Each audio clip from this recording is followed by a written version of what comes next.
भगवान शिव की इस अनुपम आनंदमय भूमि जशपुर मायाली गांव छत्तीसगढ़ की पावन धरा, जहां पर दुनिया का विश्व का सबसे बड़ा प्राकृतिक शिवलिंग विराजमान है।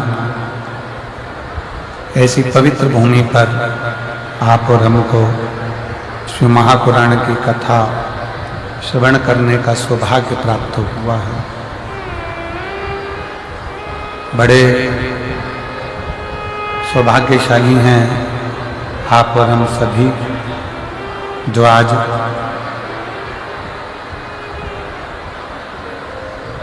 महाकाल की भूमि उज्जैन से भी हमारे मध्य में विद्वत ब्राह्मण जन महाकाल मंदिर से ही पुजारी जन पधारे। एक बार जोरदार ताली बजाकर उनके लिए साधुवाद है, प्रणाम। कथा मंडप में विराजमान जो निरंतर शिव महापुराण की कथा में हमेशा अपनी अग्रण्यता रखने वाली एवं संपूर्ण क्षेत्र में महिलाओं को एक ऊर्जा प्रदान करने वाली छत्तीसगढ़ शासन के माननीय मुख्यमंत्री जी की धर्मपत्नी श्रीमती कौशल्या देवी सहाय जी, जो छत्तीसगढ़ की प्रत्येक नारियों को, महिलाओं को एक प्रेरणा के स्रोत हैं और महिलाओं को जागरूकता देना,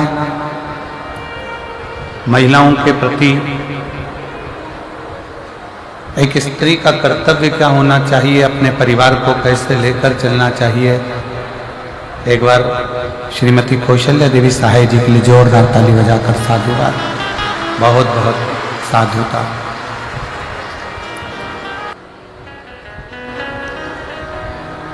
यदि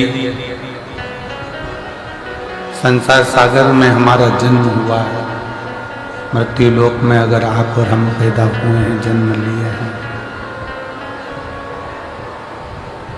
तो हमारा जन्म तब सार्थक है जब हम भगवान शंकर की अविरल भक्ति में डूबे हुए हैं, शिव नाम में हम रमे हुए।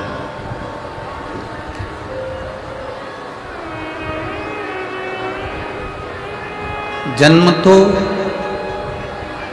एक पशु पक्षी भी ले लेता है,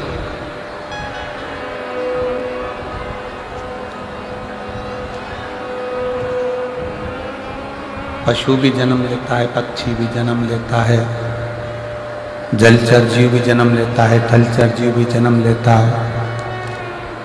जन्म तो कीट पतंगे भी ले लेते हैं, जीव जंतु भी जन्म ले लेते हैं। आवाज नहीं जा रही है कहीं पर भी।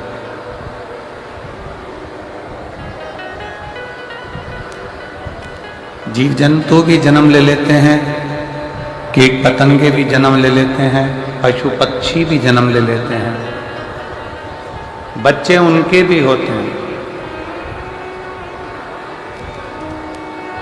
पेट वो अपना भी भर लेते हैं।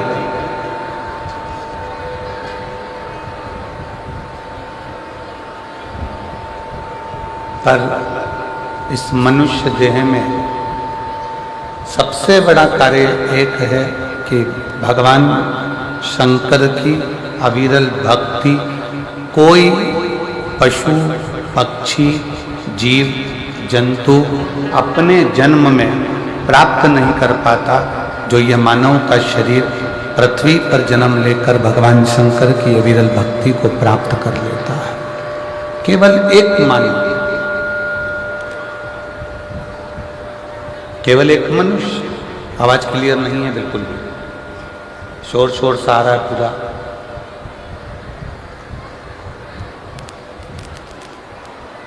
एक मानव, एक मनुष्य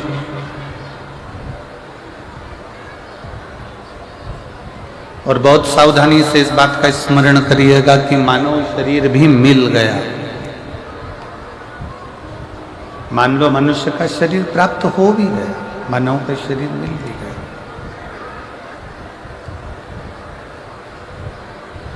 और उस शरीर को आपने पा भी लिया। और मानव शरीर पाने के बाद भी यदि आपका चित्त संसार में तो रमा, परिवार में भी रमा, कुटुंब में भी रमा, भगवान की भक्ति से दूर हो गया, तो फिर वो शरीर पाने का कोई मूलता नहीं।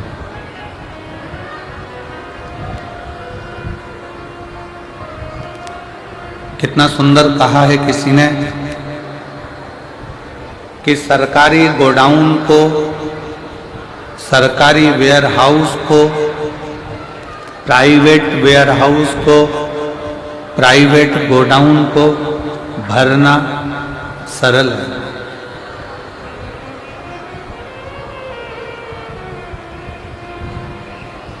वेयरहाउस को भरना सरल है, गोडाउन को भरना सरल है।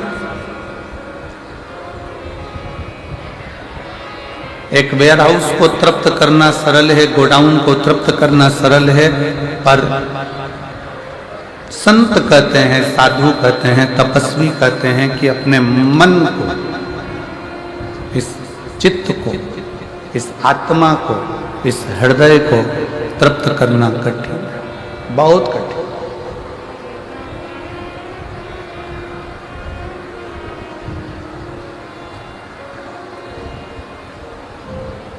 गोडाउन भर दिया, वेयरहाउस भर दिया, ये सरल है, पर मन को भरना, चित्त को भरना, इस हृदय को तृप्त करना बहुत कठिन। एक चरित्र आता है,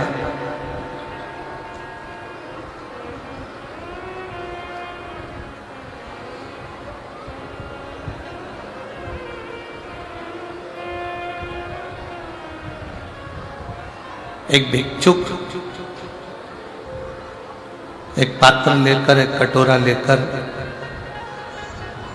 एक राजा के दरवाजे पर चले जाते हैं। राजा के द्वार पर जाते हैं, राजा के दरवाजे पर जाते हैं, और भिक्षुक जब राजा के दरवाजे पर जाता है और राजा के द्वार पर जाकर वो भिक्षा मांगता है। राजा ने पूछा कि तुम्हें क्या चाहिए, इस पात्र में क्या दिया जाए, पात्र में क्या भर दिया जाए, इस पात्र में क्या प्रदान कर दिया जाए। तब वो भिक्षुक कहता है कि मुझे तुमसे कोई बहुत सारा धन नहीं चाहिए, मुझे तुमसे बहुत सारी संपदा नहीं चाहिए, मुझे तुमसे कुछ वैभव नहीं चाहिए, मुझे तुमसे कुछ भी ज़्यादा नहीं चाहिए, केवल ये जो मेरा छोटा सा पात्र है,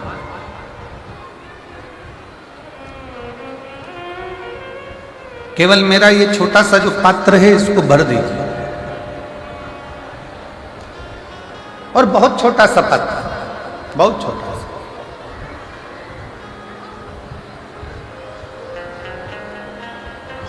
राजा ने कहा भिक्षुक से कि विचार करिए कि आप किसके पास आकर खड़े हुए।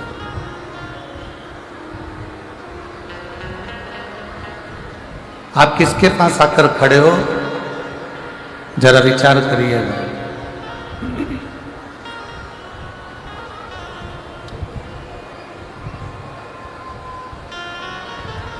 एक राजा के दरवाजे पर भिक्षा मांगने के लिए खड़े हो, एक राजा के दरवाजे पर भिक्षा के लिए आए हो।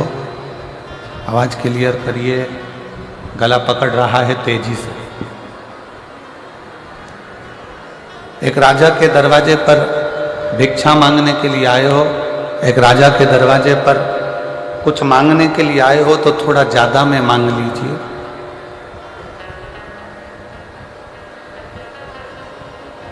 क्या छोटा सा पात्र लेकर मेरे पास में खड़े हुए? इतना छोटा सा पात्र तो मैं कभी भी भर देता, एक चुटकी में मैं भर के दे देता हूं।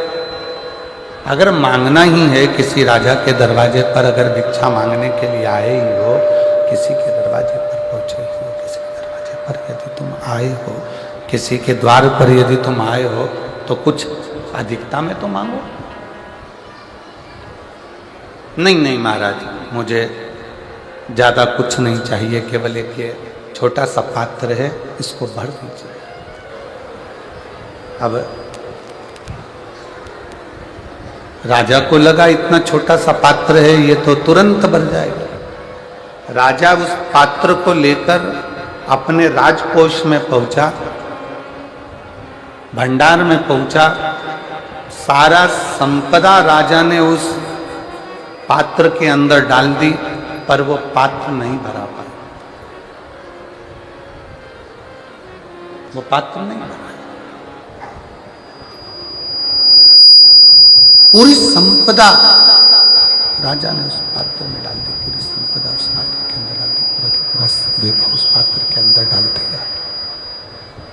पूरी की पूरी संपदा उस पात्र के अंदर डाल दी, पूरी की पूरी संपदा। और जब पूरी की पूरी संपदा उस पात्र के अंदर डाल दी, पर वो पात्र नहीं भरा है। पात्र में डालने के बाद भी पात्र खाली की खाली रह गया, वो पात्र नहीं भरा पाया।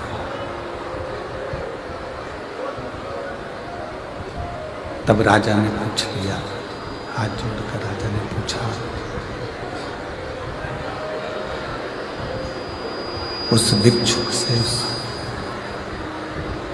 फकीर से, उस भिक्षुक से कि ये पात्र में अपनी सारी संपदा डाली है, सब कुछ ले जाकर डाल दिया है, इस पात्र के अंदर हमने सब कुछ डाल दिया, तो भी यह पात्र भराता क्यों नहीं?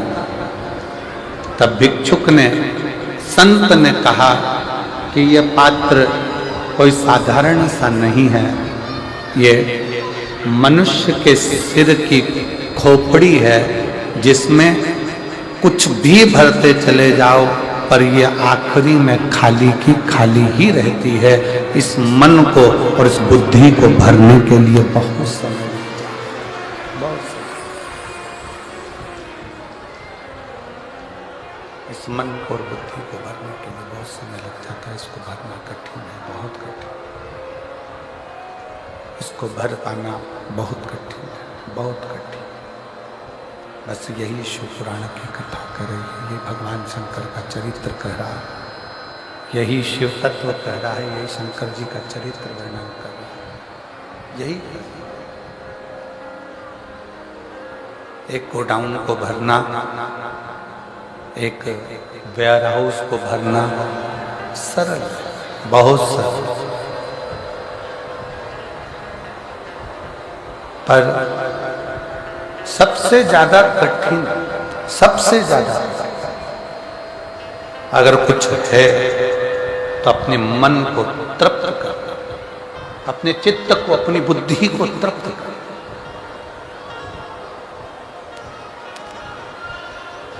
और दुनिया में वो तृप्ति प्राप्त नहीं हो सकती, दुनिया में वो तृप्ति कहीं प्राप्त नहीं हो सकती। वो तृप्ति दुनिया भर का वैभव, दुनिया भर का धन, दुनिया भर की सत्ता, दुनिया भर का सिंहासन, दुनिया भर की दौलत आपके पास यदि आ भी जाए तो भी आप तृप्त नहीं हो सकते। कब तक? जब तक वो शंकर करुणा न करे। और जिस दिन शिव की कृपा हो जाती है तो ये मन, बुद्धि, चित्त सब अपने आप तृप्त होते चले जाता है और उसमें तृप्ति का एक आनंद उत्पन्न होते चले जाता है। तृप्ति का एक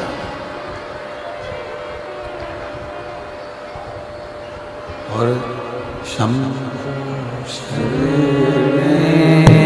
बड़ी मांगू घड़ी घड़ी दुख काटो दया करी दर्शन आपो शंभो शरण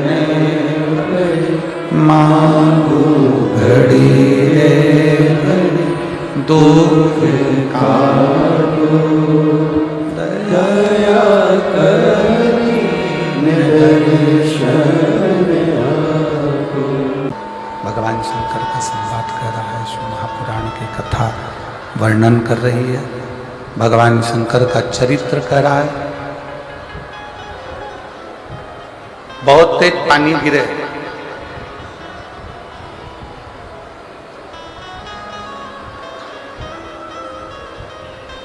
और बहुत तेज बारिश में आप छाता लगाकर बाहर आकर खड़े हो जाओ तो क्या पानी गिरना बंद हो जाएगा?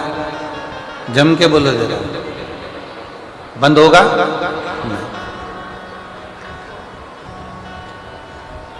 बहुत तेज पानी गिर रहा हो, छाता लगाकर आप बाहर आकर खड़े भी हो गए तो पानी गिरना बंद नहीं। पर वो छाता आपको बल दे दे। क्या बल देगा? कि कितनी भी तेज पानी आए पर ये छाता तेरे पास में है तो तुझे घबराने की जरूरत नहीं है, तू गीला नहीं हो। तू तेज पानी में भी, तेज बारिश में भी तू खड़ा हो सकता।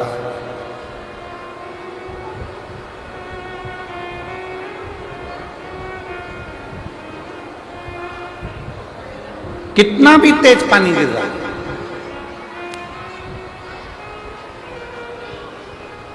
कितनी भी तेज जलवृष्टि हो रही है और छाता पकड़कर आप घर से बाहर निकल गए, ग्राउंड में जाकर बारिश में खड़े हो गए, पानी बहुत तेज गिर रहा है, बहुत तेज बारिश हो रही है, बहुत तेज जलवृष्टि हो रही है, बहुत तेज पानी गिर रहा है, बहुत तेज जलवृष्टि हो रही है, और उस छाते को पकड़कर आप खड़े हैं तो वो आपको बल देगा। क्या बल दे रहा है? कि चिंता मत कर, तेरे हाथ में अगर छाता है तो पानी कितना भी गिरे मैं तुझे गीला नहीं होने दूंगा। उस छाते को पकड़कर तुम्हें बल की प्राप्ति होती है। पानी बंद नहीं हो रहा, जलवृष्टि छाता पकड़ने से बंद नहीं हुई है, जलवृष्टि बंद नहीं हुई, बरसात बंद नहीं हुई, वो पानी गिर रहा है, केवल आपने छाता पकड़ रखा है तो आपको बल मिल रहा है कि मैं गीला नहीं होऊंगा। उसी तरह छाता और शिव महापुराण की कथा एक जैसी है। शिव महापुराण की कथा भी बल देती है कि कितनी भी जिंदगी में दुख आ जाए पर वो दुख एक ना एक दिन समाप्त हो जाए। वो दुख एक ना एक दिन समाप्त हो ही जाए। अब क्या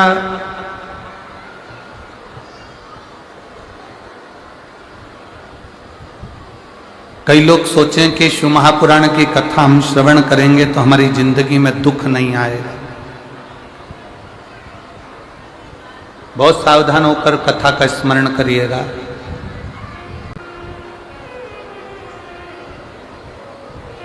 कोई तुमसे कह दे कि शिव पुराण की कथा सुनोगे तो तुम्हारी जिंदगी में दुख नहीं आएगा तो समझ लेना कि पक्का झूठ बोल। पृथ्वी पर अगर जन्म लिया है तो दुख सुख इस मानव के शरीर में चलते ही रहते।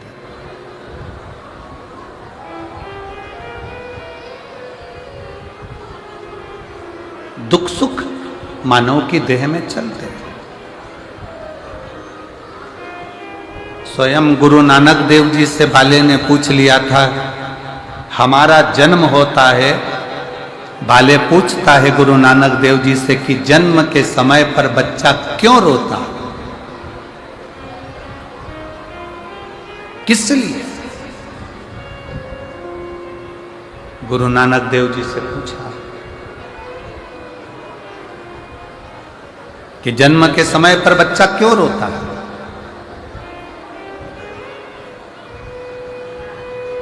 गुरु नानक देव जी ने कहा, बाले, वो परमात्मा से जब कोई जीव दूर होता है, मृत्यु लोक में जाता है, पृथ्वी पर जाता है, और परमात्मा से जब वो दूरी बनाता है तो उस जीव की आंखों में आंसू आते हैं कि हे परमात्मा, अब मैं संसार सागर में जा रहा हूं, पर इतना निवेदन है कि संसार सागर से जब मैं वापिस छूटूं तो तेरे पास छूटने के कोई तुमसे कह दे कि हमारी कथा में आकर बैठ जाओ, तुम्हारे को दुख नहीं आने दूंगा। कोई तुमसे कह दे कि मेरे पास आकर बैठ जाओ, मैं तुम्हें तकलीफ नहीं आने दूंगा। तुम मेरे पास आ जाओ, मैं तुम्हें दुखी नहीं होने दूंगा। समझ लेना पक्का झूठ बोल रहा है।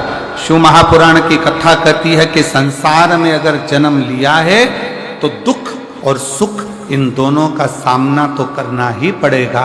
और राम जी का पृथ्वी पर जन्म हुआ तो राम जी ने सामना करा। भगवान कृष्ण का जन्म हुआ तो भगवान कृष्ण ने सामना किया। रामकृष्ण परमहंस जी पृथ्वी पर जन्मे, माँ जगज्जननी जगदम्बा से उनकी बात होती थी तो भी उन्होंने दुख का सामना करा।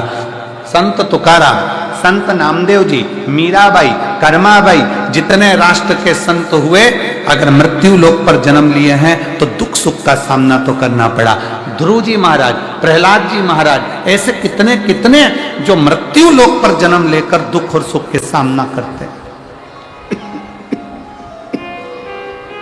दुख सुख का सामना तो करना पड़ता।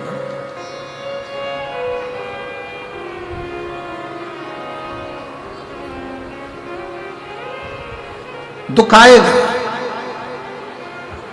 छाता बारिश को रोक नहीं सकता, बारिश आएगी, पर छाता व्यक्ति को बल देता है बारिश में खड़े होने का। दुख आएगा। मनुष्य देह मिली है, मानव का शरीर मिला है तो तकलीफ आएगी, पर ये शिव महापुराण की कथा आपको बल देती है उस दुख का सामना करने की, उस दुख को रोकने की, उस दुख में खड़े रहने की।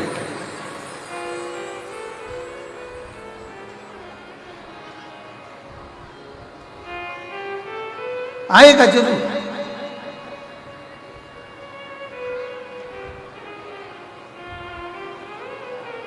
एक विश्वास, एक भरोसा, एक दृढ़ता और आपकी भगवान की भक्ति, आपका भजन, आपका स्मरण, उस दुख आ भी रहा है तो आपकी चित्त वृत्ति में नहीं बैठ पाए, नहीं बैठे।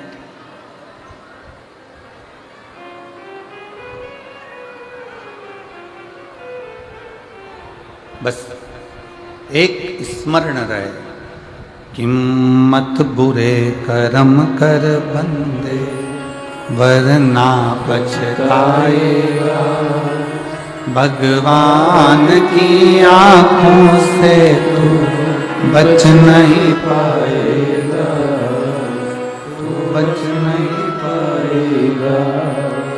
अरे ओ अज्ञानी मत करना नानी, अरे ओ अज्ञानी मत करना नानी। तेरे कर्म का फल तू ही पाएगा, जैसा किया तूने तेरे आगे आएगा। मत बुरे कर्म कर बंदे वरना पछताएगा। भगवान की आंखों से तू बच नहीं पाएगा, तू बच नहीं पाएगा। अरे ओ अज्ञानी मत करना,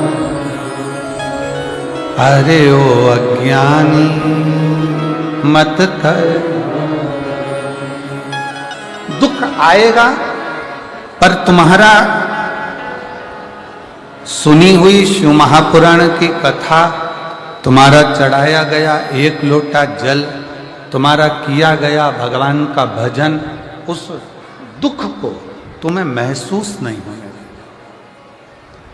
उस दुख को तुम्हारे भीतर प्रवेश नहीं हो। एक तत्व है, देखिए, अच्छा है।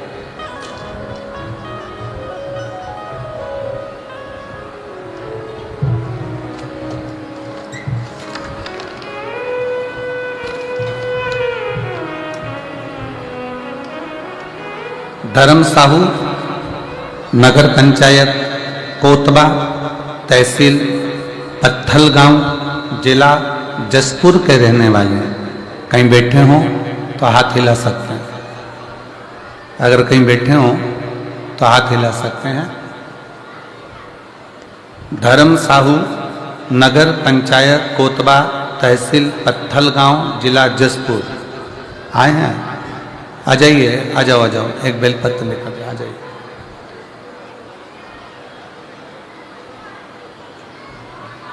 मेरा भतीजा जिसका नाम दीपांशु साहू है, उम्र 22 वर्ष है। पत्र को एलईडी पर पढ़ सकते हो, आस्था चैनल पर पढ़ सकते हो। दीपांशु साहू उम्र 22 वर्ष है, जिसे हल्का बुखार आया तब गांव के ही डॉक्टर को दिखाए तो उन्होंने दवाई दिया और आराम करने को कहा, किंतु उनका तबीयत खराब हो रहा था। तभी उसे लेनुगा के डॉक्टर साहब को दिखाया।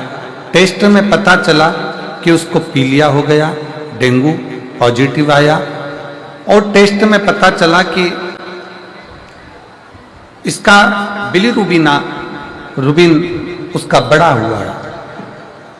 अब क्या करें गुरुदेव? लेनुगा के डॉक्टर साहब को बताते हुए तब शरीर पूरा के पूरा उसका पीला हो गया था। तुरंत हम लोग उसको रायगढ़ के मेट्रो हॉस्पिटल में भर्ती किए और दूसरा दिन उसका 30.10 मिलीग्राम आया। वह भी कोई सुधार नहीं हुआ। डॉक्टर ने बोला कि इसको दवा दे देते हैं। तब समझ में आया क्या करें। तब हम उसको रायपुर के कृष्ण केयर हॉस्पिटल में एडमिट किए। वहां पर लेकर गए तब मालूम पड़ा कि इसका लीवर काम करना बंद कर दिया है और लीवर भी बेकार हो गया है। डॉक्टर ने उसको आईसीयू में डाल दिया और लीवर की व्यवस्था के लिए कह दिया। डॉक्टर ने कहा कि इसका लीवर बदलना पड़ेगा। हम लोग लीवर की व्यवस्था में लग गए और खूब आंखों में आंसू भरकर रोते रहे। डॉक्टरों के कहने पर लीवर ढूंढते रहे। तभी हमको एक लीवर का डोनर मिल गया और लीवर का डोनर मिला, जो तुरंत बुलाने पर आहा कि तुम चिंता मत करो, मैं अपना लीवर इस बच्चे को देने को तैयार हूं। डॉक्टर साहब ने ऑपरेशन की तैयारी कर ली। तभी डॉक्टर ने कहा कि इसका खर्चा लगभग 25 लाख रुपए होगा और 25 लाख का खर्चा होगा। तब हमारे समझ में नहीं आया कि अब करें तो करें क्या। ऑक्सीजन उसका बेकार होते जा रहा, डायलिसिस चालू कर दिया, लीवर डैमेज हो गया और लीवर देने वाला भी मिल गया, डोनेट करने वाला भी मिल गया। तभी उसी समय पर डॉक्टर के यहाँ पर कोई मरीज आया था और उस मरीज के कहने पर मेरी धर्मपत्नी ने कहा कि शंकर के मंदिर से एक बेलपत्र लेकर आ जाओ, जब तक डोनर आ रहा है जो लीवर देगा। एक बेलपत्र लेकर आ जाओ। धर्मपत्नी तुरंत कही और मंदिर शिव के गए, एक बेलपत्र लेकर आए, शंकर जी को जल चढ़ाया, श्री शिवाय नमस्तुभ्यम का जाप करना प्रारंभ करा और बाबा से विनती करी, बाबा अगर मेरा भतीजा आज की ही तारीख में ठीक होगा, जहां भी कथा हो रही होगी वहां मैं जरूर आऊंगी। डॉक्टर ने ऑपरेशन की तैयारी करी, लीवर डोनेटर आ गया, ऑपरेशन थिएटर में ले गए। जैसी दूसरी जांच प्रारंभ हुई, इतनी देर में जो डायलिसिस हो रहा था, डॉक्टर ने कहा इसका डायलिसिस की जरूरत नहीं है। ऑक्सीजन बढ़ने लगा और धीरे धीरे लीवर ने काम करना प्रारंभ कर दिया। लीवर काम करना प्रारंभ करा, डोनेटर देखता रहा और डोनेटर ने कहा कि अगर लीवर चाहिए तो मैं बैठा हूं। डॉक्टर ने मना कर दिया, अब इसको लीवर देने की जरूरत नहीं है। इसके लीवर ने काम करना, किडनी ने काम करना प्रारंभ कर दिया और मैं आज बाबा को धन्यवाद देने के लिए आया हूं। पूरी रिपोर्ट भी साथ में लगाया हूं जो कि डॉक्टरों ने दी थी, जिसके अंतर्गत लीवर किडनी दोनों डैमेज हुई थी। साधु था, आइए एक बार जोरदार ताली बजाएं। साधु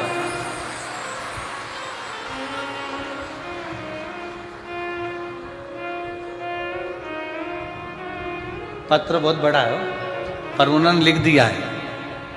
चैनल वाले वो भी बताओ, उन्होंने पत्र में लिखा है कि पत्र बहुत बड़ा है। पढ़िए आप लोग, एलईडी पर पढ़ो।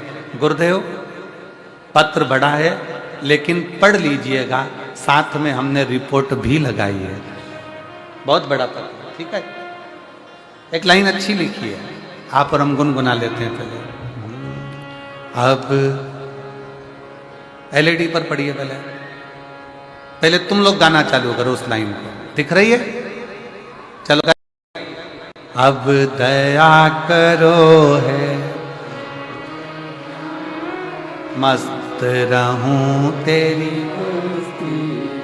मेरे सिर पर रख दो अपना, मस्त रहूं तेरी मस्ती में, दया करो है भोलेनाथ, मस्त रहूं तेरी मस्ती में। आप ही का पुत्र है जो 22 वर्ष का है, जिसका लीवर किडनी सब डैमेज हो गया था और शिव कृपा से पुनः काम करना प्रारंभ करा। एक बार जोरदार ताली बजा।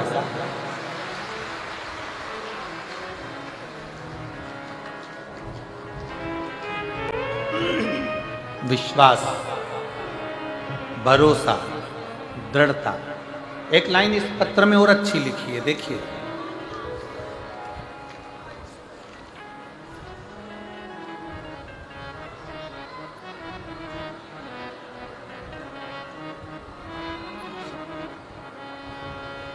जैसे ही बच्चे को आराम लगा, आपकी कथा नवा रायपुर गनोद में चल रही थी। नवा रायपुर गनोद में कथा चल रही थी। तब जाकर हमने पंडाल में बैठकर बाबा से प्रार्थना करी थी कि बाबा इसको अच्छा कर।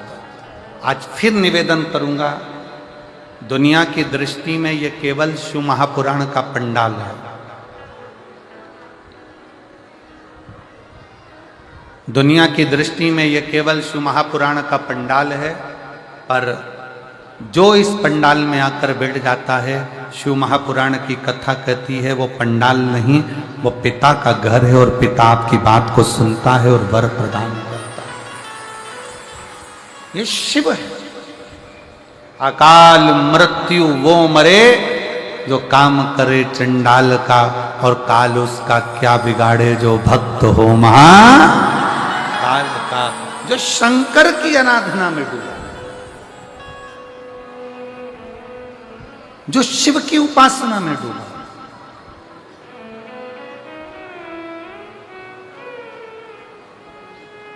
ऐसा नहीं कि दुख नहीं आएगा, तकलीफ भी आएगी, दुख भी आएगा, कष्ट भी आएगा, बीमारी भी आएगी, सब आएगा। पर जिसने शिव महापुराण की कथा को श्रवण किया, जिसने मेरे शंकर भगवान को एक लोटा जल समर्पित किया, जिसने भगवान शिव की आराधना की है, तो ये निश्चित है दुख कब आकर चला जाएगा मालूम भी नहीं पड़ पाएगा और अपना जीवन सार्थक होता चले जाएगा। माना संसार सागर में सहजता में रहना सरल बात नहीं है।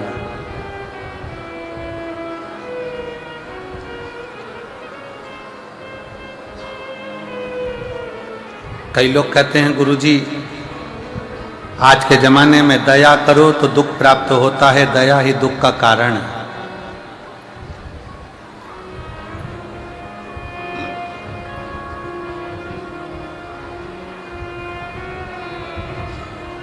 कई लोग कहते हैं गुरुदेव दया ही दुख का कारण है, ये दुनिया के लोगों ने एक कहावत बना दी। पर सत्यता यह है कि दया दुख का कारण नहीं है, दया सुख का कारण है। जिसने ये बनाया कि दया दुख का कारण है, ये वो नहीं जानता कि दया का मतलब क्या होता। कितनी कृपा करी होगी मेरे शंकर भगवान ने कि अमृत का कलश तो देवताओं को दे दिया और विष का कलश खुद ने रख लिया।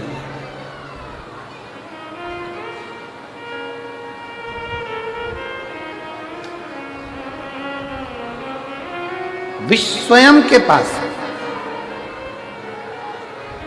अमृत दे दिया देवताओं को कि ले जाओ।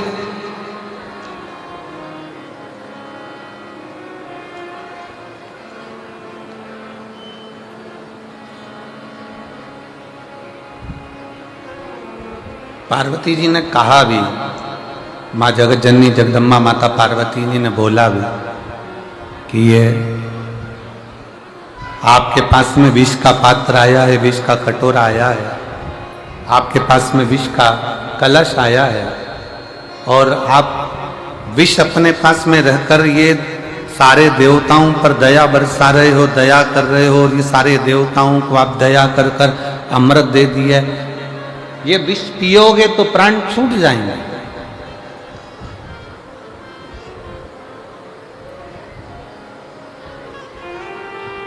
शंकर भगवान ने कहा नहीं नहीं, देवता अमृत पीकर भी अमर नहीं हो पाएंगे, और शंकर भगवान कहते हैं कि मैं विष पीकर भी अमर हो जाऊंगा, क्योंकि मैंने यहां करुणा करी है, दया।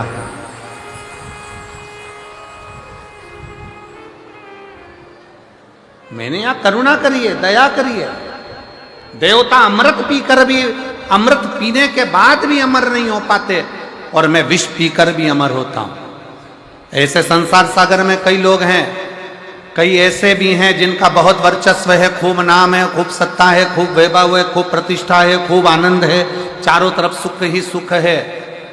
और एक व्यक्ति वो है जिसको दुनिया के लोग गाली देते हैं, अपशब्द कहते हैं, ताना देते हैं, आड़ा टेढ़ा कहते हैं, बहुत ठोकर लगाते हैं, बहुत ठोकर।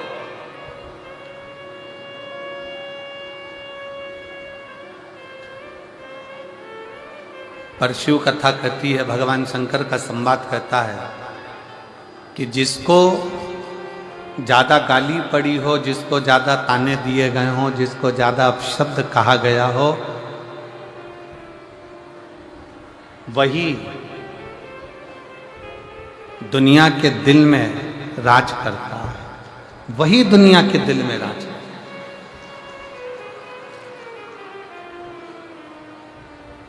अब आप लोग जरा अंदाजा लगाइएगा, उस जब जब सोशल मीडिया को देखोगे, जब जब यूट्यूब पे घूमोगे, जब जब आप इंस्टाग्राम पर जाओगे, जब जब आप फेसबुक पर जाओगे, जब जब आप व्हाट्सएप पर जाओगे, आप सोशल मीडिया को छानोगे तो दिन भर 24 घंटे लोग वो मोदी जी को गाली देते हुए मिलेंगे। मोदी जी ने ये कर दिया, मोदी जी ने वो कर दिया, मोदी जी ने ये कर दिया, मोदी जी ने वो कर दिया, 24 घंटे। पर अगर आज संपूर्ण भारत की भूमि पर, पूरा संपूर्ण भारत की भूमि अगर आज भगवामय नजर आ रही है, तो ये उन्हीं की देन है जिसने किसी ना किसी रूप में सनातन धर्म को मजबूत किया। बोल बम का नारा है, बोल बम का नारा है, सारी समस्या का हल।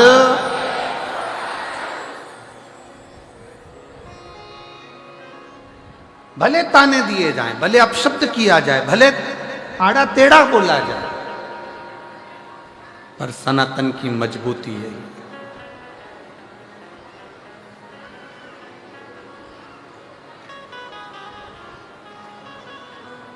और मजबूत होना चाहिए। शिव कथा कह रही है, भगवान शंकर का चरित्र कथा है, माता पार्वती जी स्वयं भगवान शंकर से कर रही है, तुम दया करते हो और दुख पाते हो। भगवान शंकर कहते हैं, दया मैंने कर दी, थोड़ा सा दुख जीवन में अगर आ भी गया तो मुझे स्वीकार है, पर इतना वचन जरूर देता हूं।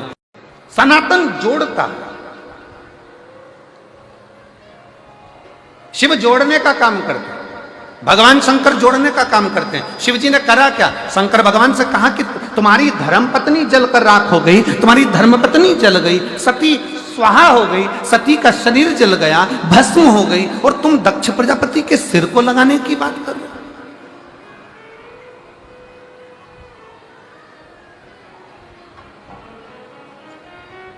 विचार करिएगा जरा, जिस हॉस्पिटल में बहू की डिलीवरी हो रही है, जिस हॉस्पिटल में पत्नी की डिलीवरी हो रही है, जिस हॉस्पिटल में पत्नी का जापा हो रहा है, जिस हॉस्पिटल का डॉक्टर तुम्हारे मरीज का इलाज कर रहा है, थोड़ा सा अगर देरी हो जाती है, थोड़ी सी अगर उसमें तकलीफ हो जाती है, बच्चे को पत्नी को कुछ हो गया, मालूम पड़े समाप्त हो गए, तो घर के लोग एक प्लानिंग बनाते हैं कि बताओ हॉस्पिटल में लेकर गए थे, वहां डॉक्टर ने ऐसा कर दिया, उसका ये कर दो, उसको नाश कर दो, उसमें आग लगा दो, उसमें ये कर दो। जरा विचार करिएगा, परिवार का एक व्यक्ति को अगर थोड़ी सी भी चोट आती है तो लोग चक्का जाम कर देते हैं, लोग रोक देते हैं।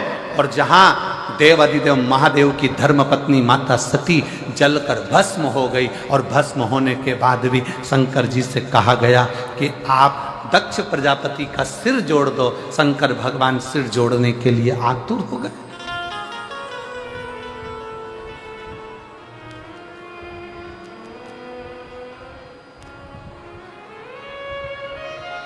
भगवान देव अधिदेव महादेव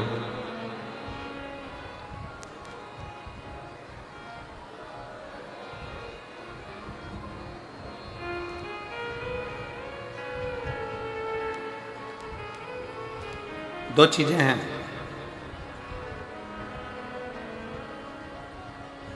सृष्टि में प्रेम होना चाहिए कि दृष्टि में प्रेम होना चाहिए? जरा उत्तर दे जसपुर वालों, सावधानी से उत्तर दीजिएगा। सृष्टि में प्रेम होना चाहिए कि दृष्टि में प्रेम होना चाहिए?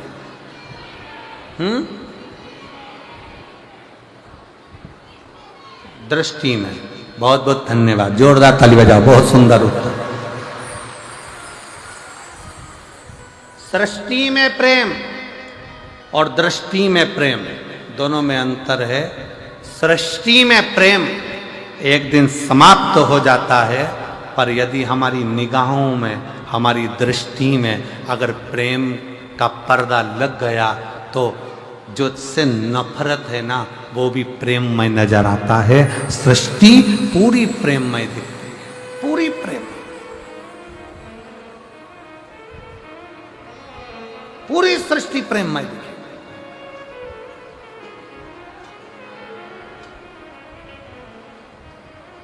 और रचा है सृष्टि को जिस प्रभु ने, वही सृष्टि चला रही है।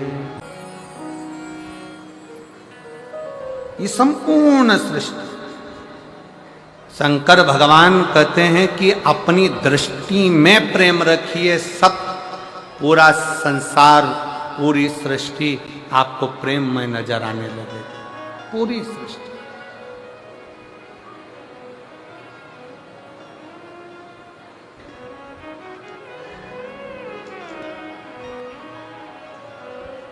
शंकर जी के मंदिर कौन कौन जाता है एक लोटा जल चढ़ाने? जरा हाथ उठाओ सब। जाते हो सब लोग?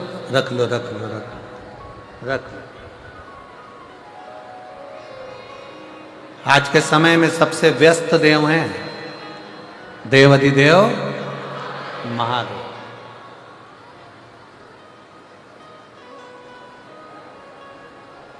शंकर जी को आज के समय में 1 मिनट की भी फुर्सत नहीं है, 1 मिनट की भी।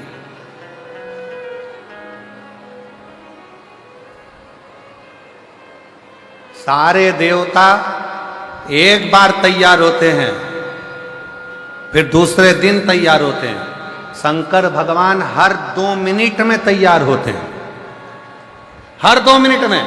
कोई आया, एक लोटा जल चढ़ाया, हर हर महादेव, नीला धुला के, भगवान का स्नान करा के, त्रिपुंड लगा के, माला धरा के, बेलपत्री चढ़ा के, वो गई। इतनी देर में दूसरी आ गई, सिर पे पल्लू लगकर, हर हर महादेव। उसने भी नीला धुला के, त्रिपुंड लगाया, पत्ती चढ़ाई, श्रृंगार करा। इतनी देर में तीसरी आ गई, शंभो सर।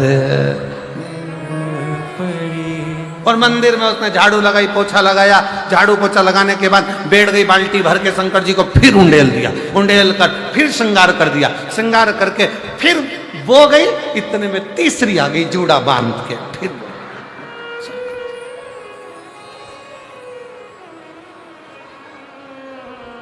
कई बार तो पार्वती जी भी शंकर जी से पूछ लेती है, प्रभु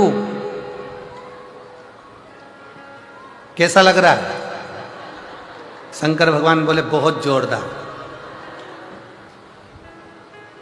पर आज आपका चेहरा उतरा है भोलेनाथ, बात क्या है? शंकर जी बोले वो कमलाबाई रोज आती थी, 3 दिन से नहीं आई है, उसका टेंशन है मुझे, कहाँ रह गई?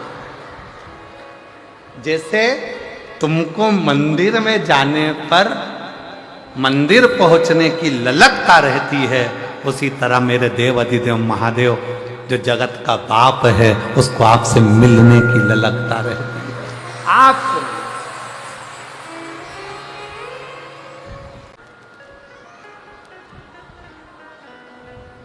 व्यक्ति को अपना कर्म करना नहीं छोड़ना चाहिए।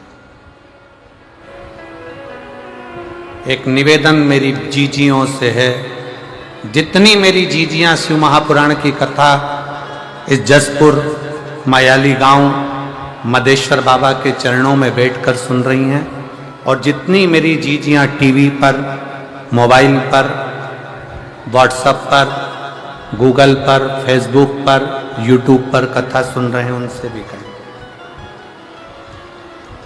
सास अगर गाली देती है तो क्या तुम दवाई देना बंद कर दोगी क्या? जम के बोलो जरा। उसको तकलीफ हो रही है, सिर में दर्द हो रहा है, पाँव में तकलीफ हो रही है, तो तुम तो दवाई तो दोगी ना, बोलो तो जम के दो। सास का काम है गाली देना, उसको देन दो। सास का काम है अपशब्द कहना, उसको कहन दो। सास का काम है ताने देना, उसको देन दो। शायद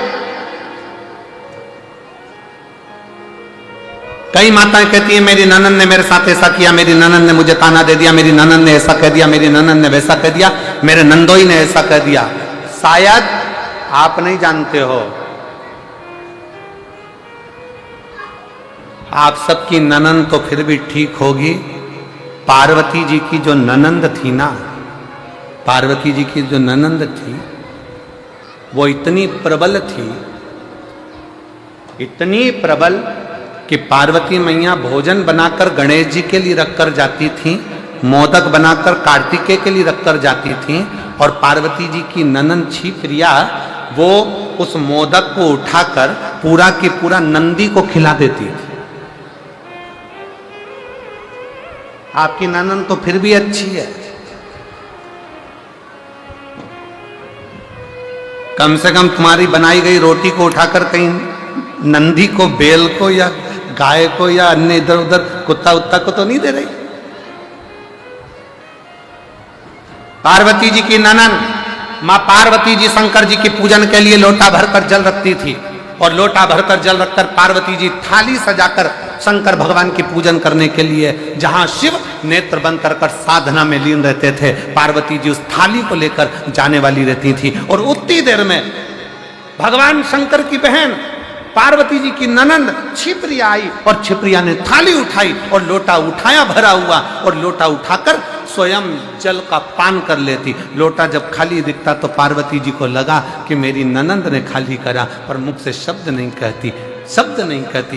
एक दिन छिप्रिया इतना इतना करी, एक दिन पूछा गया माता पार्वती जी से कि तुम्हारी ननंद इतना इतना उपद्रव मचाती है, तुम्हारी ननंद तुमको ताना देती है, तुम्हारी ननंद तुमको आड़ा टेढ़ा करती है, पर पार्वती जी तुम्हारे मुख से शब्द नहीं निकलता।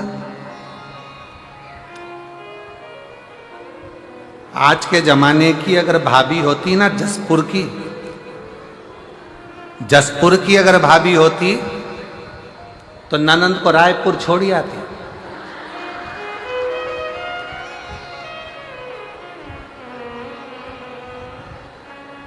और दूसरी बार फोन भी नहीं लगाती कि तुम रक्षाबंधन पर। अगर ऐसी ननंद होती तो वो सीधे ले जाकर पहले रायपुर छोड़ते कि चलो यहां से। पार्वती जी से पूछा तुम्हारी ननंद इतनी तीव्र, तुम्हारी ननंद ऐसा कार्य करती है और तुम ननंद से इतना प्रेम क्यों रखती हो? माता पार्वती जी ने कहा मुझे याद है, मुझे याद है जब दूषण नाम का राक्षस उपद्रव मचाया, ब्राह्मण के बच्चों का रक्त निचोड़कर दूषण नाम के राक्षस ने पीना प्रारंभ करा। और दूषण नाम का राक्षस जब रक्त को पीना प्रारंभ करा तब सारे ब्राह्मणों ने और देवताओं ने शंकर की आराधना करी, भोले बाबा इस दूषण को मार दो, इस दूषण नाम के राक्षस का, असुर का संहार कर दो। तब शिव जी ने कहा कि मैं दूषण को मार तो दूंगा, मना नहीं है, पर दूषण को एक वर है, दूषण का संहार मैं त्रिशूल उठाकर कर दूंगा, दूषण को मैं मार दूंगा, पर दूषण को एक वर है। क्या वर है दूषण को? कि दूषण को यह वर है कि दूषण का रक्त जहां पर गिरेगा उससे दूसरा दूषण उत्पन्न हो जाएगा। ऐसे 84 बार दूषण जन्म ले सकता, 84 बार दूषण जन्म ले सकता है। तो बाबा भोलेनाथ, क्या आप उस दूषण को नहीं मार सकते? शंकर जी कहते हैं मैं दूषण को मार दूंगा, पर निवेदन है कि सारे देवता मिलकर और सारे ब्राह्मण मिलकर मेरी बहन के पास जाएं, क्षिप्रिया के पास जाएं और क्षिप्रिया से जाकर कहें कि क्षिप्रिया तुम एक काम करना, जैसे ही दूषण का रक्त गिरेगा ना, तुम पानी का रूप ले लेना, जल का रूप ले लेना, और दूषण का जैसे ही रक्त गिरे उस पर पानी फेर देना, तो दूषण का दूसरा दूषण पैदा ही नहीं होगा और दूषण मर जाएगा। क्षिप्रिया ने कह दिया ठीक है, कह दो शंकर जी से, भोले बाबा से कह दो दूषण नाम के राक्षस का संहार करें। शंकर भगवान दूषण नाम के राक्षस का संहार करने के लिए जैसे ही गए, शंकर जी ने दूषण नाम के राक्षस का संहार कर दिया। जैसे ही संहार करा, क्षिप्रिया को आने में देरी हो गई, क्षिप्रिया नहीं पहुंच पाई। क्षिप्रिया नहीं पहुंची तो दूषण ने 84 रूप रख लिए।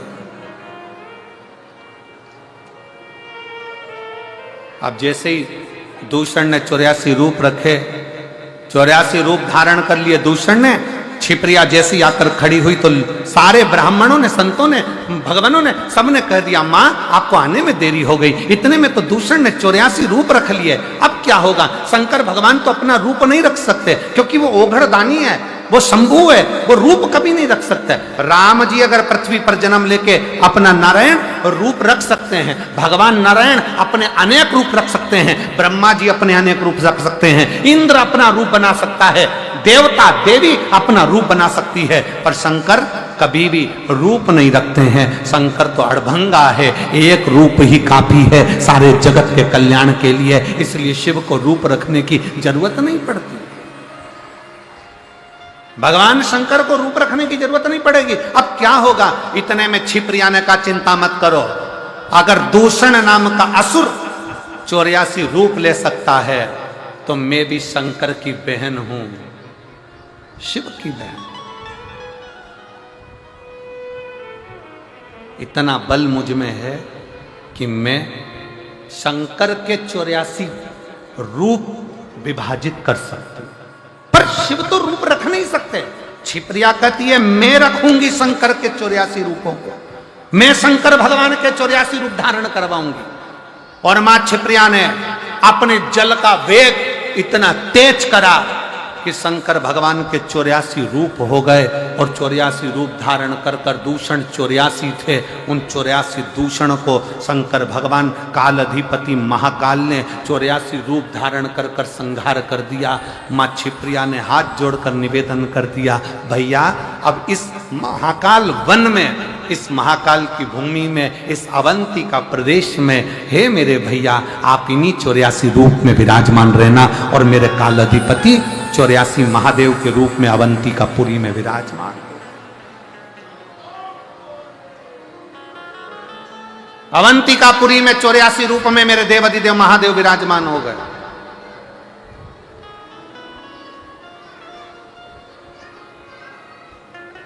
आप में से कितने लोग हैं जिन्होंने 84 महादेव करे हों उज्जैन जाकर?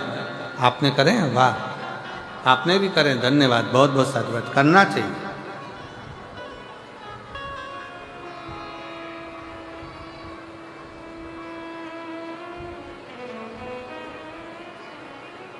कभी उज्जैनी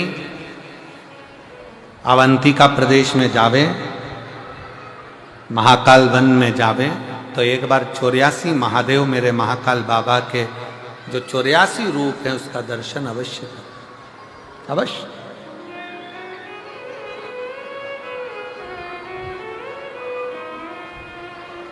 जरूर करें।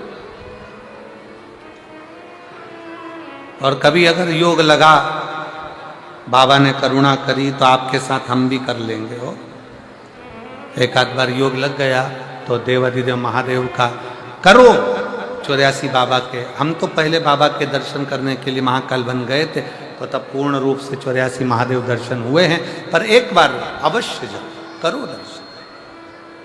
मेरा नाम भरत डहरिया है, पिता का नाम श्री सुरेश डहरिया है, माता का नाम श्रीमती बतेशी बाई डहरिया है, ग्राम करहिया, पोस्ट हरई, तहसील हरई, जिला छिंदवाड़ा, मध्य प्रदेश के निवासी हैं।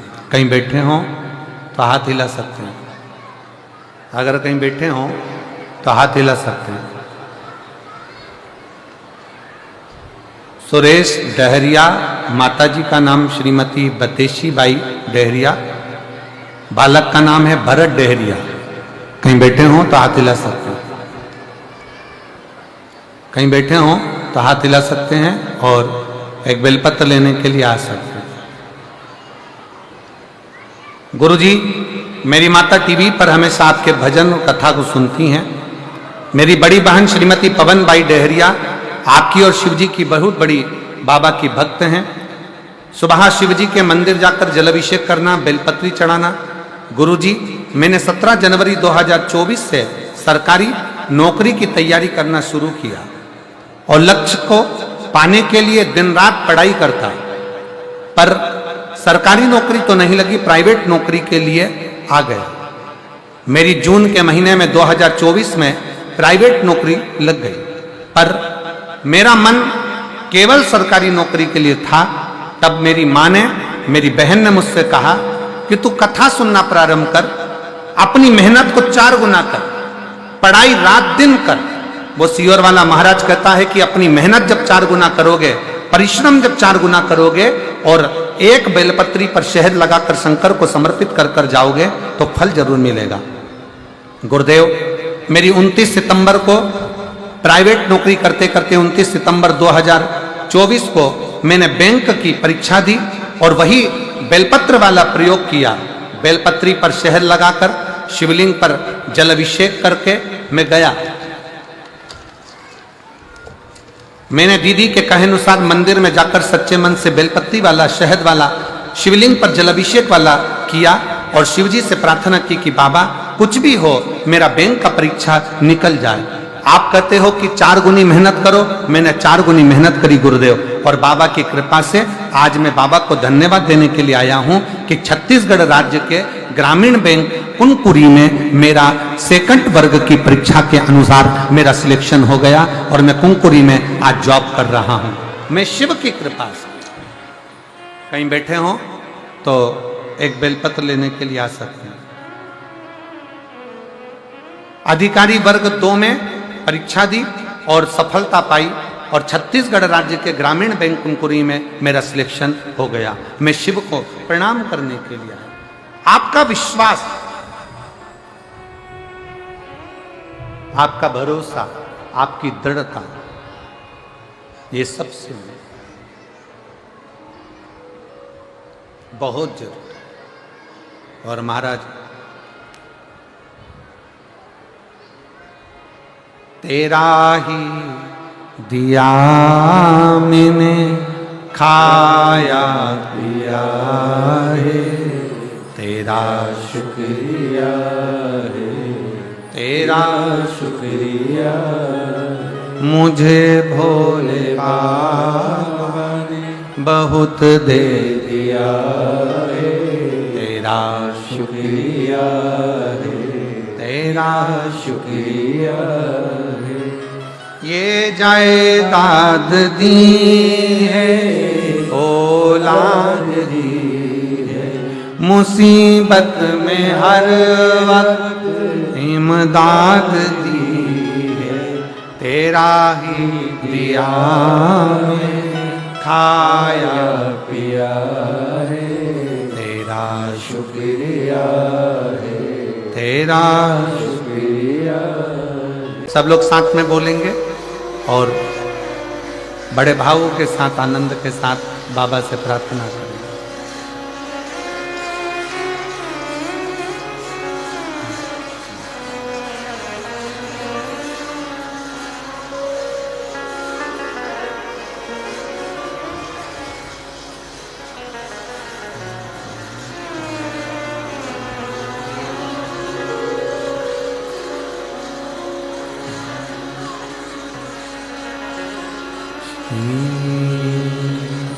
शिवाय नमस्तुभ्यं श्री शिवाय नमस्तुभ्यं श्री शिवाय नमस्तुभ्यं श्री शिवाय नमस्तुभ्यं श्री शिवाय नमस्तुभ्यं भोला सब दुख काटो हमारा, ओ भोला सब दुख काटो शिव शंकर जपूं तेरी माला, भोले बाबा जपूं तेरी माला, भोला सब दुख काटो भोला सब दुख काटो वेश मंगल मंगलकारी, वेश मंगल मंगलकारी, शमशान वासी हमारा, शमशान वासी हमारा, भोला सब दुख काटो ओ भोला सब दुख काटो।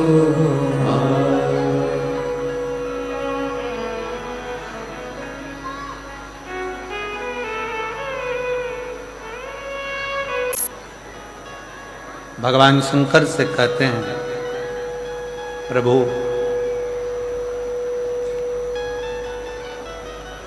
हे दयालु, हे दाता, ये तो बताओ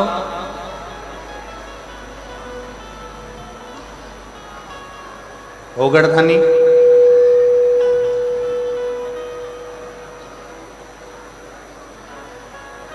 जिन दक्ष प्रजापति के शब्दों से, जिन दक्ष प्रजापति की वाणी से, जिन दक्ष प्रजापति के शब्दों से, जिन दक्ष प्रजापति की वाणी के द्वारा आपकी धर्म पत्नी माता सती जलकर भस्म हो गई,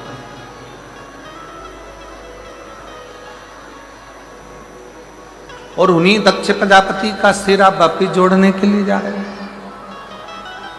पुनः जोड़ने के लिए। ये दया क्यों, ये कृपा क्यों? और महाराज कि दया की न होती जो आदर तुम्हारी, तो सूनी रहती अदालत तुम्हारी, गरीबों के दिल में जगह तुम न पाती, तो किस दिल में होती इबादत तुम्हारी। ऐसा क्यों, किस लिए?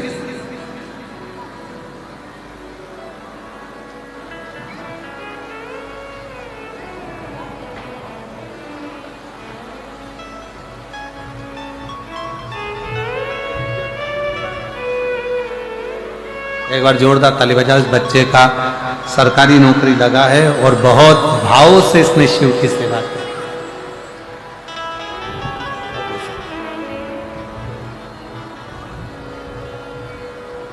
अगर विश्वास है तो वो भरोसा बाबा निभाता है। आप इतनी दया कैसे कर लेते? आप इतनी करुणा कैसे कर लेते? अभी कथा में कहा कि सास गाली दे, अपशब्द कहे, ताने दे, आड़ा टेढ़ा बोले, तो भी बहू का फर्ज है उसकी सेवा करना, और वो करते हो, करते हो।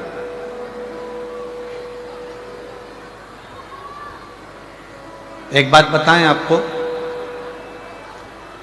स्वयं के समय में और बाप के समय में बहुत अंतर है। थोड़ा सावधानी से सुनिएगा।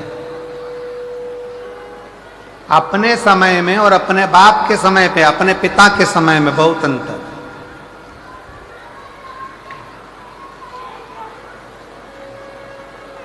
बाप के समय में, पिता के समय में बच्चों को, बेटों को गरम रोटी मिलती है, गरम कपड़ा मिलता है, नरम नरम कपड़ा मिलता है, और जो जो तुम्हारी इच्छा होती है, बाप की जेब में कुछ होए ना होए, पर बाप अपनी औलाद की इच्छा पूरी करता ही है। वो पिता होगा, वो पिता।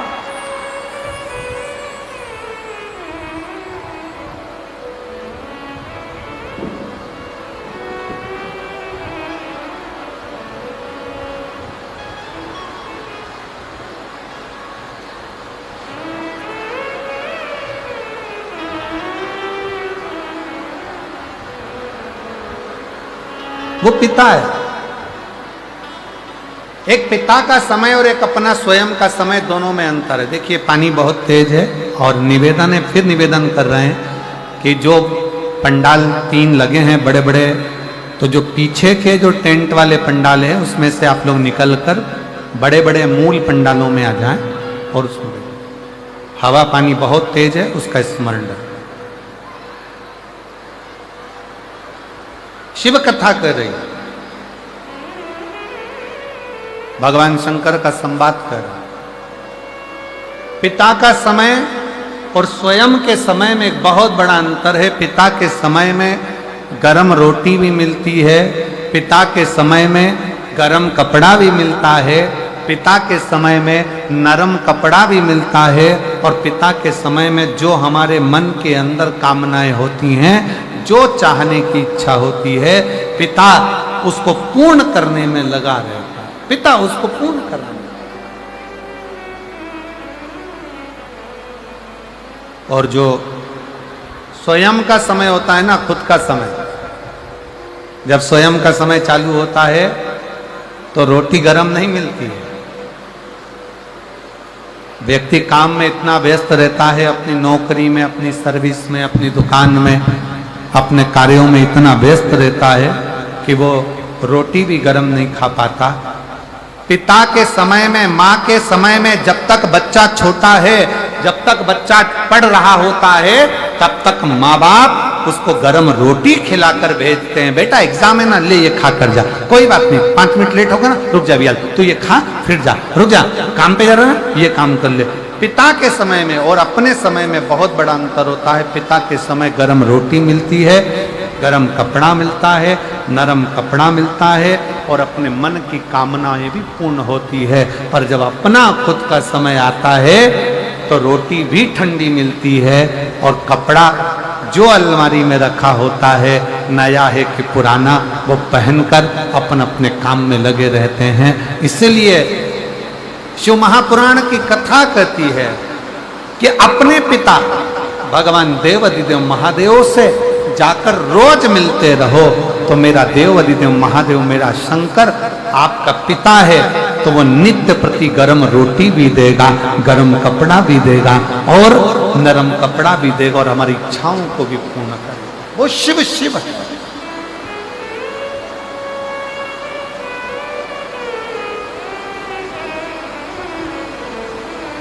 हर हर।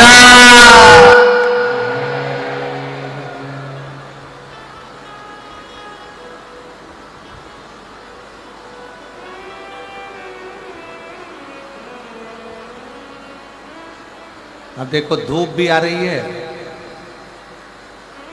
हवा भी अच्छी जोरदार चल रही है और पानी भी ऐसा गिर रहा है कि पूरे सावन भादो आज ही लगा दिया। सारे मौसम का सुख बाबा ने यही दिखा दिया है तुमको,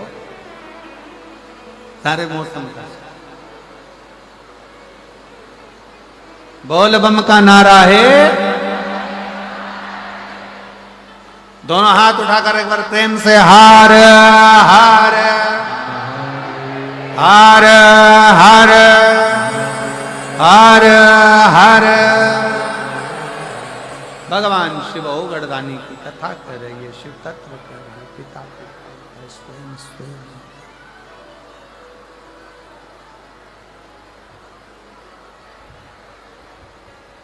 प्रभु ऐसी दया ऐसी करुणा आप कैसे प्राप्त कर लेते हैं, आप कैसे? शंकर भगवान से ब्रह्मा जी कह रहे हैं, स्वयं शिव जी से ब्रह्मदेव कह रहे हैं कि प्रभु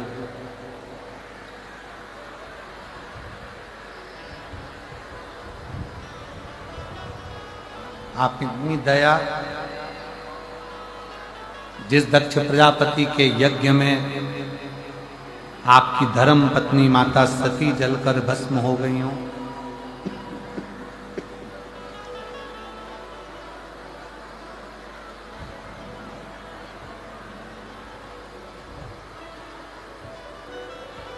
और उन दक्ष प्रजापति का सिर वापिस जोड़ देना,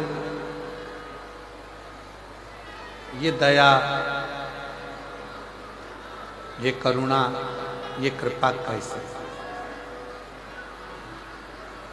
शिव कहते हैं, शंकर कह रहे हैं कि दुनिया की निगाह में ये लगता है कि शंकर भगवान दक्ष प्रजापति के दामाद हैं।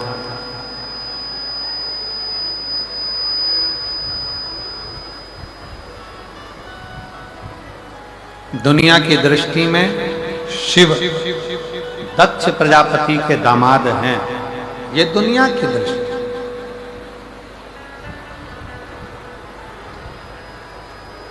पर भगवान शंकर कहते हैं कि ये दक्ष प्रजापति भले मेरे ससुर रिश्ते में लगते हों, पर शिव जी कहते हैं कि संसार सागर में जितने जन्म लेते हैं,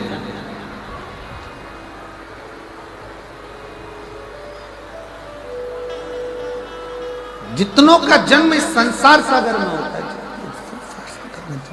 जितने संसार सागर में जन्म लेते हैं, जितनों का जन्म इस संसार सागर में होता है, शिव कहते हैं मैं उनका पिता हूं और वो मेरे पुत्र, वो मेरे पुत्र हैं।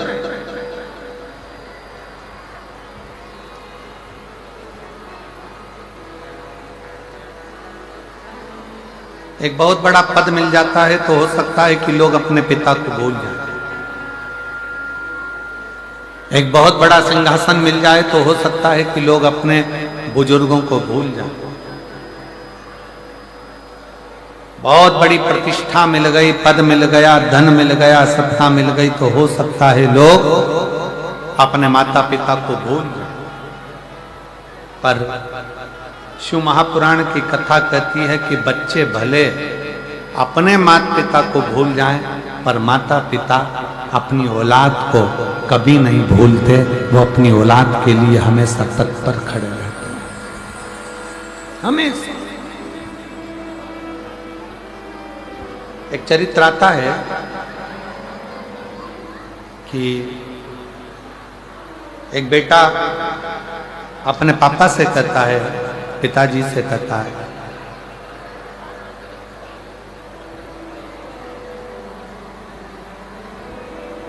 पिताजी मुझे आपके साथ नहीं रहना,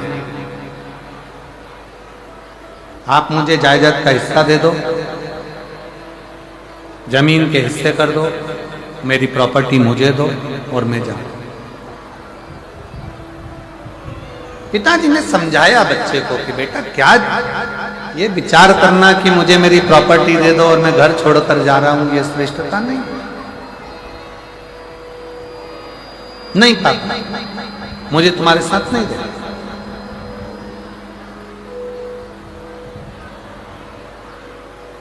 आप तो मेरी प्रॉपर्टी का हिस्सा दीजिए और मुझे जाने दीजिए। आप मुझे मेरी जायदाद का हिस्सा दो और मुझे जाने दो। फिर पिता ने समझाया, बेटा ऐसी बात नहीं करते, सारी जायदाद तुम्हारी तो है। दो भाई हो, बुजुर्ग मेरा शरीर है, मां तुम्हारी है नहीं। अगर ये जायदाद का हिस्सा भी होगा तो तुम दोनों को ही तो मिलने वाले। नहीं पापा, मुझे आपके साथ नहीं रहना, मुझे शहर जाना है, मुझे शहर जाना है, मुझे शहर जाना है, मुझे मेरी जायदाद का हिस्सा दे दो, मुझे जाने। आखिरी में पिताजी ने वकील को बुलवाया और वकील से बुलवा कर कहा कि साहब आप मेरे बेटे को समझाओ कि ये मुझे छोड़कर ना जाए। माना मैं बुजुर्ग हूं, बोलने में आ जाता है, कह जाता हूं कुछ अपशब्द।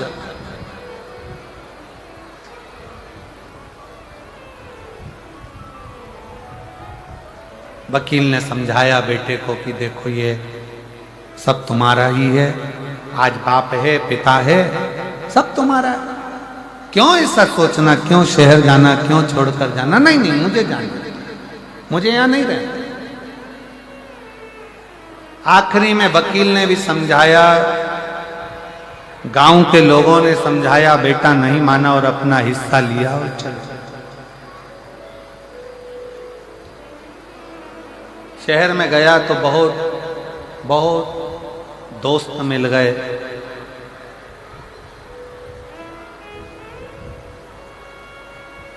जेब खाली होती है ना, कोई नहीं मिलता।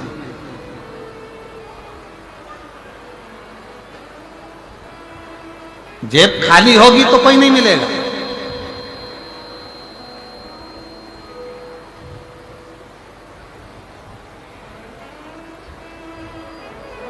और मेरा निवेदन है, जितने जितने ये पदाधिकारी पदगण बैठे हुए हैं, या जितने जितने हम कहेंगे, कोई विधायक हो, कोई सांसद हो, कोई अध्यक्ष हो, कोई उपाध्यक्ष हो, कोई पद प्रतिष्ठा वाले हों, कोई मिनिस्टर हो, कोई मंत्री हो, जितने बैठे हैं सब अंदाजा लगा कर देखना, जब जेब खाली होगी, कोई पद नहीं होगा, कोई सिंहासन नहीं होगा, तो दुनिया भी बिल्कुल हल्के में लेती है। कौन पूछता किसको? पर जब शिव की कृपा हो और जेब अगर भर जाए, पद प्रतिष्ठा मिल जाए, तो दुनिया भी पूछने लगती है, फिर रिश्तेदारी ढूंढने लगती। वो तो हमारी काका जी का लड़के का लड़का है,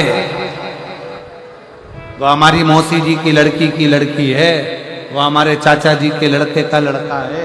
फिर वो संबंध ढूंढे जाते हैं, संबंध।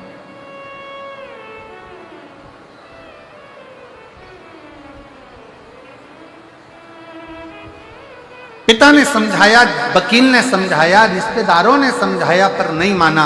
शहर चले गया, जमीन बेचकर पैसा जेब में रखकर लेकर गया था, तो जेब भी भरी थी, बैग भी भरा था, तो रिश्ते भी बहुत सारे हो गए, दोस्त बन गए, नातेदार, कुटुंब, कबीले सब बन गए।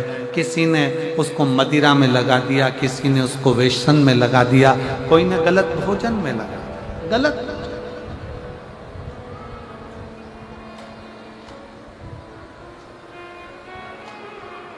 एक पत्र है,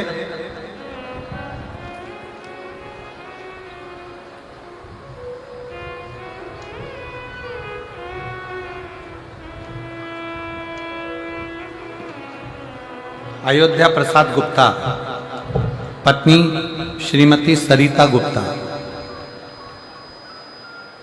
मेरा मोबाइल नंबर ये है। हम कुमकुरी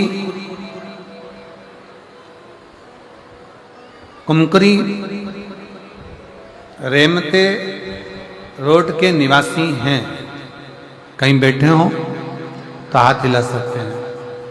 आप ही हैं, आ जाओ, एक बेलपत्र लेकर जाना चाहिए।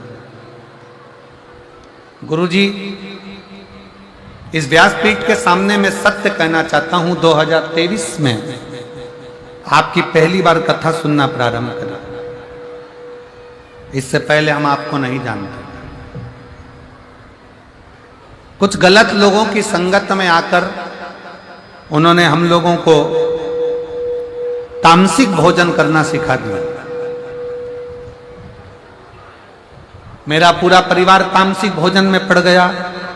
गलत लोगों की संगत में आकर कुछ लोग ऐसे हैं जो बहलाकर फुसलाकर गलत तरह का भोजन करा देना, गलत संगत में ले जाना, गलत विचारों में ले जाना और सनातन धर्म से दूर करते चले। तामसी भोजन करना प्रारंभ, उसी में रुचि रहने लगी। अब करें तो करें क्या। तब मेरी बहन ने मुझसे एक बार कहा कि जीजी, मेरी बोली कि एक बार तू, वो सियोर वाला महाराज आता है टीवी पर, कथा सुनाता है शिव पुराण की, एक बार उनकी कथा सुनी। मैंने अपने जीवन में पहली बार आपकी कथा 2023 में श्रवण करी। श्रवण करते से ही मेरा मन हो गया कि मैं कुबेरेश्वर धाम जाऊं। कुबेरेश्वर धाम गया, शंकर जी की मां कंकर शंकर पूजन करी और एक कंकर उठाकर मैं अपने घर पर लेकर आ गया। ना जाने वो कंकर आने से ऐसा क्या हुआ कि मेरा दिल, मेरे परिवार का मन शंकर में जुड़ गया। और जिस दिन से कंकर शंकर मेरे घर में आए, उस दिन से मेरा तामसी भोजन भी छूट गया और मेरा विचार अपने सनातन धर्म की मजबूती की ओर आगे बढ़ा। एक शिव तत्व किसको कहते हैं? आ जाइए। एक शिव की उपासना किसको कहते हैं?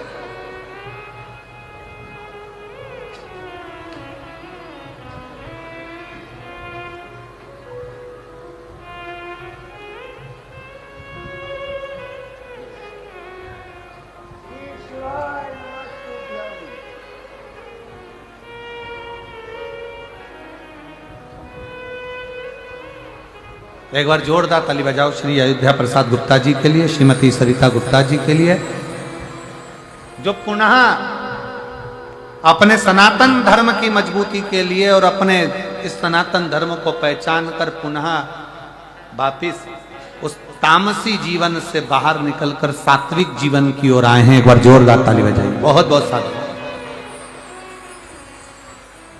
तो शिव तत्व कह रहा है, भगवान शंकर की कथा कर रही है। उस बेटे ने अपना जीवन बेकार कर लिया, जो धन था जेब में सारा की सारा व्यर्थ में कमाना प्रारंभ कर, व्यर्थ बर्बाद हो गया। धन कुछ नहीं बचा, संपदा कुछ नहीं बची, पैसा कुछ नहीं बचा। तब आखिरी में उसने विचार करा कि अब करूं तो करूं का, कहाँ जाऊं, क्या करूं, किससे मिलूं, किसको बोलूं, क्या करूं। तब वो सब बर्बाद होने के बाद में जितना धन था वो सब खत्म होने के बाद फिर अपने गांव पिता के पास गया। उसको लगा कि पिताजी मुझे रखेंगे नहीं। उसको लगा मेरा पिता मुझे रखने वाला नहीं है, मुझे मारकर धक्के देकर बाहर निकाल देगा। पर जैसे ही पिता ने अपने बेटे को देखा कि बेटा 2 साल के बाद आया है, वो पूरा बर्बाद होकर आया है, पिता ने अपनी बाहें फैलाई और अपने बेटे को गले से लगा लिया। बेटा कहता है, पापा मैंने अपना जायदाद का पूरा हिस्सा खत्म कर दिया, समाप्त कर दिया, उसके बाद भी तुम मुझे गले लगा रहे हो। पिता कहते हैं, बेटा जायदाद तो फिर बन जाएगी, अगर बेटा मेरे पास में है तो ये समझना कि ये प्रॉपर्टी बनाने में देरी नहीं लगेगी। ये प्रॉपर्टी बनाने में देरी नहीं लगेगी। जैसे एक पिता अपने बिछड़े हुए पुत्र को वापस प्राप्त कर लेता है, शिव महापुराण की कथा कहती है, ऐसा ही मेरा देव अधिदेव महादेव, मेरा शंकर ओघड़ी अपनी बाहें पसार कर बैठा हुआ है कि जिस समय पर तुम दुनिया से ठोकर खा लो, दुनिया तुम्हें धक्के दे दे, दुनिया तुमको अपशब्द कह दे, ताना दे दे, आड़ा टेढ़ा कह दे, दुनिया के धक्के जब तुम खा लो, मेरा शंकर कहता है उसके बाद एक बार एक लोटा जल लेकर मेरे मंदिर तक आ जाना, तुम्हें तुम्हारा बाप हाथ पकड़कर पार लगा ही देगा, तुम्हारा पिता तुम्हें पार लगा।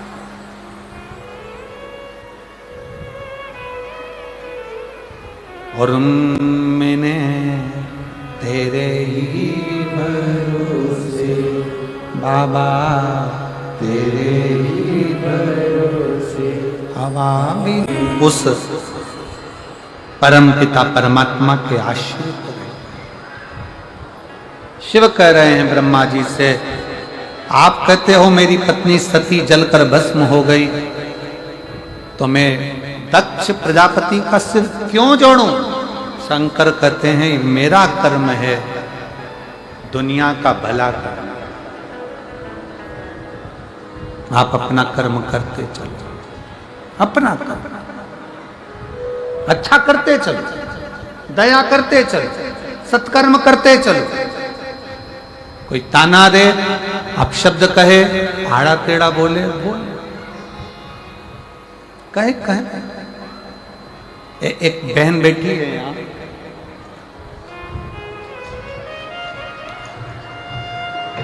श्रीमती लक्ष्मी यादव, पति श्री दिनेश यादव, निवासी ग्राम भातुडंड, तहसील पत्थल गांव, जिला जशपुर, छत्तीसगढ़ के निवासी हैं। कहीं बैठे हों तो हाथ हिला सकते हैं। श्रीमती लक्ष्मी यादव, पति श्री दिनेश यादव, निवासी भातुडंड, तहसील पत्थल गांव, जिला जशपुर, छत्तीसगढ़ के निवासी हैं। कहीं बैठे हों तो हाथ हिला सकते हैं। बच्चा आया हो तो साथ में लेकर आ जाइए, आ जाओ। गुरुदेव, शादी के कई साल निकल गए, 2 साल तक हमने बच्चे का इंतजार करा, उसके बाद हमने डॉक्टर से इलाज करवाना प्रारंभ किया। डॉक्टर ने कह दिया था कि मैं मां नहीं बन सकता, संतान का सुख नहीं होगा। 4 साल, 5 साल, 6 साल, 7 साल, 8 साल ऐसे इलाज कराते कराते निकल गए, पर संतान का सुख नहीं आया। पूरे डॉक्टरों को दिखा लिया, आखिरी में डॉक्टर ने कह दिया कि तुम्हारे गर्भाशय में गठान है, तुम्हारे गर्भाशय में गठान है, जिसके कारण बस तुम्हें माता बनने का सुख नहीं होगा। हम लोग परेशान हो गए। तब एक रिश्तेदार के कहने पर पहली बार आपकी कथा श्रवण कर।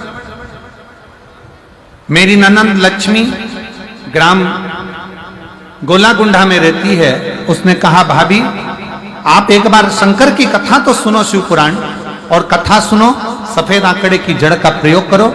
डॉक्टर भले मना कर दिए कि तुम्हें औलाद नहीं हो सकती। जी मेरे गर्भ में तो 2 गठाने हैं, इसके कारण मेरा गर्भ नहीं ठहरेगा, अब करूं तो करूं क्या? डॉक्टर ऑपरेशन का बोल रहे हैं। मेरी ननंद ने कहा कि तुम एक बार तो प्रयास करो, सफेद आंकड़े की जड़ का प्रयोग करो, और तुम्हारे नजदीक में कहीं पर अगर शिव पुराण की कथा हो तो पंडाल में बैठकर श्रवण करो। हमने कथा को पंडाल में बैठकर सुना, बाबा से विनय करी, और ऐसी कृपा बाबा ने करी गुरुदेव, डॉक्टर ने मना करा था कि गर्भ नहीं ठहरेगा, तो भी मेरा 8 साल के बाद गर्भ ठहरा। 2 गठान गर्भ में और बच्चा गर्भ में। डॉक्टर ने जब 7वां महीना आया तो कह दिया कि बच्चे का माइंड विकलांग रहेगा, यह बच्चा मानसिक विकलांग रहेगा, बच्चे का दिमाग पूर्ण नहीं बना है। हमने सोचा कि अब करें क्या? डॉक्टर बोल रहा है कि गर्भाशय गिरा दीजिए। तब डॉक्टर पर विश्वास करा, फिर प्रयास करा। डॉक्टर ने तो कह दिया गर्भाशय गिरा दो। हम लोग गर्भाशय गिराने के लिए सोच भी लिए, पर मेरी ननंद ने फिर कहा एक बार फिर किसी पंडाल में बैठकर कथा सुनो, पंडाल की बड़ी महत्वता है। फिर पंडाल में कथा सुनी, वापिस डॉक्टर के पास गए। डॉक्टर कहने लगे कि ये बच्चा तो बेकार है, अब तो इसको जन्म देना पड़ेगा। समय आया, बच्चे को जन्म दिया। गुरुदेव बाबा ने ऐसी कृपा करी, 9 जनवरी 2025 को मेरे घर में बच्चे ने जन्म लिया। डॉक्टर ने जब जांच करी तो बच्चा पूर्ण तरह से स्वस्थ था, बच्चे का माइंड भी पूरा काम कर रहा था और बच्चे में कोई तकलीफ नहीं थी। गुरुदेव गर्भ में गठाने थी, डॉक्टर ने जब वापस जांचें करी तो गर्भ में एक भी डगठन नहीं निकली और बाबा की कृपा से आज मैं स्वस्थ हूं। मेरे बच्चे को यहां प्रणाम कराने के लिए लेकर आए।